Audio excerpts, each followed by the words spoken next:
Hello friends, welcome to the current affair session for 20th सितंबर 2022। Start करते हैं MCQ से। फर्स्ट क्वेश्चन है, consider the following statements regarding financial stability development council. तो first statement इसकी गलत है, it is a non statutory body. Second statement बिल्कुल सही है, फाइनेंस मिनिस्टर चेयर करते हैं इसकी मीटिंग। तो करेक्ट आंसर है option B, that is 2 only. Second है, which of the following cities has been selected as एससीओ's फर्स्ट कल्चरल सिटी। इसका करेक्ट आंसर है option C, that is Varanasi. Third है, which of the following committee recommended the setup of financial security development council. इसका correct answer है option B, that is Raghuram Rajan committee. Fourth है, where was world water Congress and exhibition 2022 held. इसका correct answer है option A, that is Copenhagen. आज के current affairs देखते हैं। एक एमओयू साइन हुआ है between Indian navy and Amity university. Amity university Uttar Pradesh ने एमओयू साइन किया इंडियन नेवी के साथ और एक लॉन्ग टर्म रिलेशनशिप बनाया जाएगा यहाँ पे एकेडमिक कॉपरेशन में। एमओयू जो है ये कंडक्ट करेगा कस्टमाइज्ड कोर्सेज यहाँ पे डिजाइन किए जाएंगे इंडियन नेवी के लिए कुछ स्पेसिफिक डोमेन्स में। स्पेसिफिक डोमेन्स क्या होंगे, जैसे कि 5G टेक्नोलॉजी होगी, internet of things, control system integration, artificial intelligence, blockchain, machine learning, cryptology, data science etcetera. Then इससे क्या हुआ कि स्कॉलर वॉरियर्स जो हैं वो इन्हेंस करने में हेल्प मिलेगी, जो क्या कर सकेंगे, बेटर थिंकिंग उनकी कैपेसिटी होगी। इसके अलावा फ्यूचर चैलेंजेस को अडेप्ट कर पाएंगे वो। देन ये कोर्सेज जो हैं ये इंश्योर करेंगे कि नवल पर्सोनल्स जो हैं उनकी बेटर प्लेसमेंट हो सके। नेक्स्ट देखते हैं 9th session of governing body of international treaty on plant genetic resources for food and agriculture. ये इनोग्रेट किया है श्री नरेंद्र सिंह तोमर ने, जो एग्रीकल्चर मिनिस्टर हैं। ये एक लीगली बाइंडिंग कॉम्प्रिहेंसिव एग्रीमेंट है जो साइन हुआ था during the 31st session of united nation food and agricultural organization. कहाँ पे, इसका हेडक्वार्टर कहाँ पे है, रोम में। कब हुआ था, नवंबर 2001 में। और ये इन्फोर्स कब हुआ, 29 जून 2004 में। एंड 149 जो है कॉन्ट्रैक्टिंग पार्टीज हैं जिन्होंने इसको साइन किया था। और ट्रीटी जो है ये इन कंसोनेंस है with convention on biological diversity. इसका मेन एम क्या है कि अचीव करना food security through conservation, exchange and sustainable use of world's plant genetic resources for food and agriculture. कि जो प्लांट जेनेटिक रिसोर्सेज हैं फूड एंड एग्रीकल्चर के, उनको सस्टेनेबली यूज करना है। देन जो भी प्रॉफिट इससे आएगा जेनेटिक रिसोर्सेज से या बायोलॉजिकल जो डाइवर्सिटी के रिसोर्सेज हैं उनको इक्विटेबली शेयर करना है कंट्रीज ने आपस में। देन एक इम्पॉर्टेंट रोल प्ले करना कि जिसमें फार्मर्स की राइट को रिकग्नाइज किया जा सके। इस साल का जो गवर्निंग बॉडी का 9th सेशन है, इसकी थीम क्या है, celebrating the guardians of crop diversity towards an inclusive post 2020 global biodiversity framework. Then convention on biological diversity के बारे में पढ़ लेते हैं। एक लीगली बाइंडिंग ट्रीटी है, इंपॉर्टेंट है, याद रखना है। इसका मेन एम क्या है कि कंजर्व करना बायोडाइवर्सिटी को, और ये 1993 से जो है ये ट्रीटी इन्फोर्स की गई थी। देन 3 मेन ऑब्जेक्टिव हैं इसके। एक तो बायोलॉजिकल डाइवर्सिटी को कंजर्व करना, देन बायोलॉजिकल डाइवर्सिटी के जो कंपोनेंट्स हैं उनको सस्टेनेबली यूज करना। देन ये जो बायोलॉजिकल डाइवर्सिटी के कंपोनेंट है इनका फेयर एंड इक्विटेबल शेयरिंग, जो इनसे बेनिफिट मिलेगा इन कंपोनेंट से उनको इक्विटेबली एंड फेयर मैनर में शेयर करना, और जेनेटिक रिसोर्सेज को प्रॉपरली यूटिलाइज करना। नियरली ऑल कंट्रीज ने रेटिफाइड किया है, सिर्फ यूएस को छोड़कर। यूएस ने साइन किया है इसको बट रेटिफाई नहीं किया है। देन इसका सेक्रेटेरिएट कहाँ पे है, मॉन्ट्रियल में। कहाँ पे है, कनाडा में। और ये ऑपरेट करता है under the united nation environment programme. Next देखते हैं Pusa bio decomposers. Delhi and Punjab government ने ज्वाइन किए hands to use Pusa bio decomposers on 5000 acres of land in the agrarian state that is Punjab to prevent stubble burning. Stubble burning जो है उसको रोका जा सकेगा, क्योंकि स्टबल बर्निंग एक मेजर कारण है एयर पोल्यूशन का। और स्टबल बेसिकली होता है क्या है कि जब उसकी हार्वेस्टिंग हो जाती है तो क्या होता है कि छोटा छोटा स्टबल जो है एग्रीकल्चर लैंड पे रह जाता है, क्योंकि वो कंबाइन से काटी जाती है, मशीन से काटी जाती है, तो प्रॉपरली वो रूट से नहीं काट सकती मशीन, जिस वजह से स्टबल रह जाता है। और किसान क्या करते हैं, उस स्टबल को जला देते हैं, और उसके जलाने से क्या होता है, एयर पोल्यूशन काफ़ी हो जाता है। तो उसके लिए सोल्यूशन क्या निकाला है, पूसा बायो डिकम्पोजर। एक माइक्रोबियल सोल्यूशन है जो डिकम्पोज करेगा पैडी स्ट्रॉ को 15 to 20 डेज में। पढ़ते हैं पूसा डिकम्पोजर्स के बारे में। एक कैप्सूल की फॉर्म में अवेलेबल होगा, और जो ये कैप्सूल्स हैं ये किससे बनाए गए हैं, फंजाई के स्ट्रेन्स को एक्सट्रैक्ट करके, और ये पैडी स्ट्रो को डीकम्पोज करते हैं at a much faster rate than usual. Then ये फंजाई जो है ये असेंशियल एंजाइम्स जो है प्रोड्यूस करती है, जो हेल्प करते हैं डिग्रेडेशन प्रोसेस में। देन इस प्रोसेस में लिक्विड फॉर्मुलेशन जो है इसमें डीकम्पोजर्स कैप्सूल्स यूज होंगे, और फर्मेंटिंग होती है इसकी 8 से 10 डेज तक। देन इस मिक्सचर को स्प्रे किया जाता है फील्ड्स पे जहाँ पे स्टबल है, और इंश्योर किया जाता है कि बायो डिकम्पोजिशन हो स्टबल की। फार्मर जो है 25 लीटर लिक्विड मिक्सचर जो है प्रिपेयर कर सकते हैं 4 कैप्सूल्स के साथ। देन उसमें जैगरी इंक्लूड होगी and chickpea flour. Then mixture जो है ये सफिशिएंट है 1 हेक्टेयर ऑफ लैंड के लिए इसका। बट एक प्रॉब्लम क्या है कि ये मिक्सचर जब उस पर डाला जाएगा क्रॉप्स के ऊपर, स्टबल के ऊपर, तो उसको टाइम लग जाता है। इस वजह से जो नेक्स्ट क्रॉप का जो कल्टीवेशन टाइम है वो डिले हो जाता है। नेक्स्ट देखते हैं national conference of state tourism. National conference of state tourism जो है कहाँ पे हो रही है, ये धर्मशाला में, that is in Himachal Pradesh. और ये स्टार्ट हुई थी 18 सितंबर को, 3 दिन की कॉन्फ्रेंस है। और इसको चेयर किसने किया है, टूरिज्म मिनिस्टर हैं जी कृष्ण रेड्डी ने। देन 3 डे मिनिस्टर्स कॉन्क्लेव जो है इसमें डिस्कस किए जाएंगे issues related to tourism sector. Then कैसे फॉरेन टूरिस्ट को अट्रैक्ट करना है, कैसे डोमेस्टिक टूरिज्म को बढ़ाना है, और कैसे टूरिस्ट डेस्टिनेशन जो है उनकी कॉम्प्रिहेंसिव डेवलपमेंट करनी है, और इंडिजिनस एक्टिविटीज़ को प्रमोट करना है डोमेस्टिक सेक्टर में।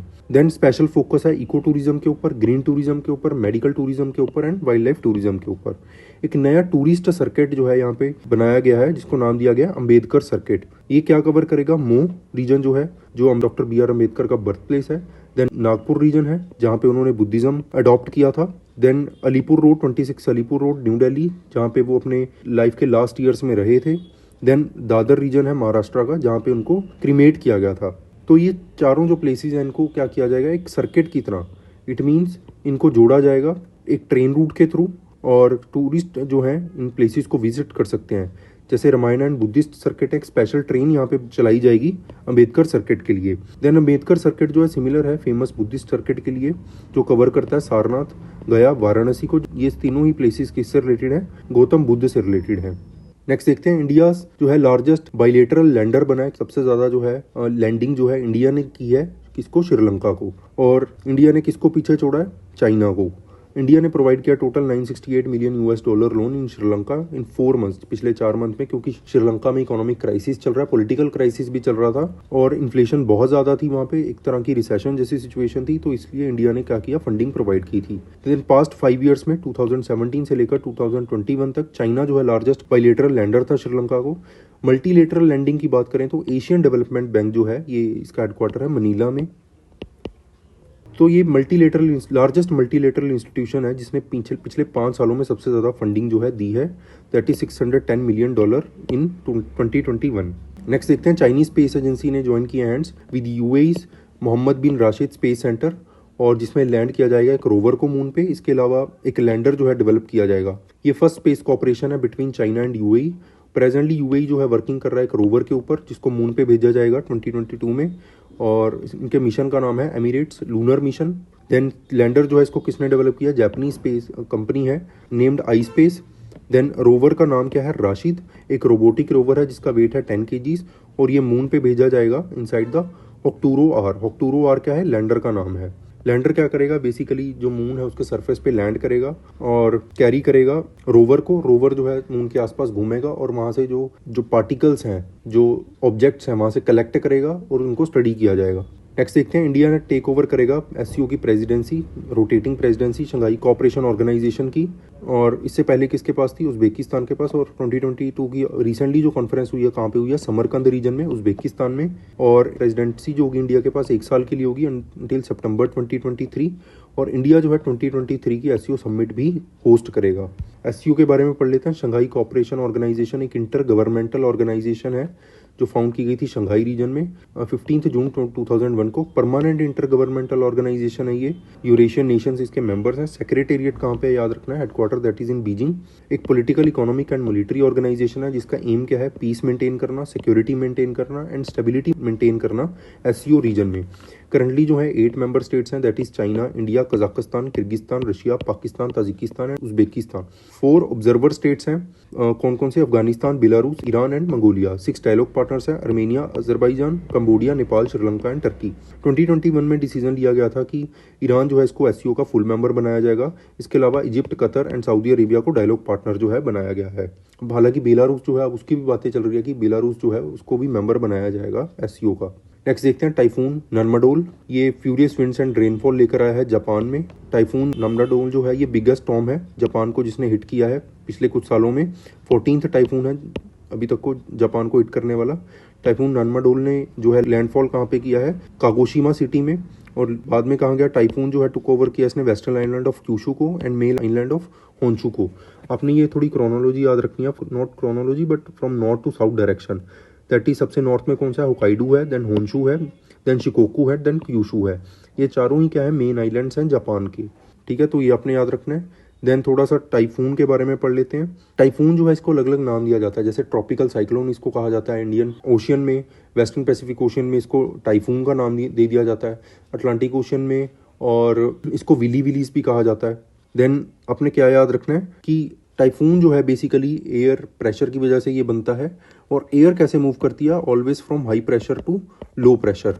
तो बेसिकली क्या है कि जब सनरेज जो है, मान लो एक सिंपल से इलिस्ट्रेशन से समझते हैं कि सनरेज जो है मान लो डायरेक्टली यहाँ पे पड़ रही है, तो ये वाला रीजन जो है ये क्या हो जाएगा, वार्म हो जाएगा। तो जहाँ पे हाई टेम्परेचर होगा, टेम्परेचर हाई होगा, वहाँ पे प्रेशर क्या होगा, लो होगा।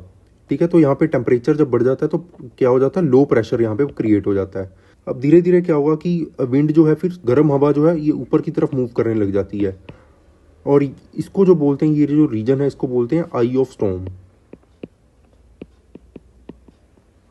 और ये वाटर मॉइस्चर भी अपने साथ कैरी करती है, और धीरे धीरे क्या होता रहता है, ये एक्सपैंड होता रहता है और आसपास की जो हवा है उसको भी अपने बीच में इंक्लूड कर लेता है, और ये बड़ा सा एक क्या बन जाता है, एक साइक्लोन बन जाता है।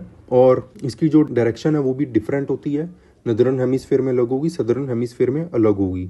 तो ये आपने याद रखना है। और जो सबसे इंपॉर्टेंट पॉइंट है वो ये याद रखना है कि हाई प्रेशर से लो प्रेशर होगा, और सेंटर ऑफ साइक्लोन को क्या बोलते हैं, आई ऑफ स्टॉर्म। ये कुछ एमसीक्यूज हैं जिनको आप प्रैक्टिस कर सकते हो।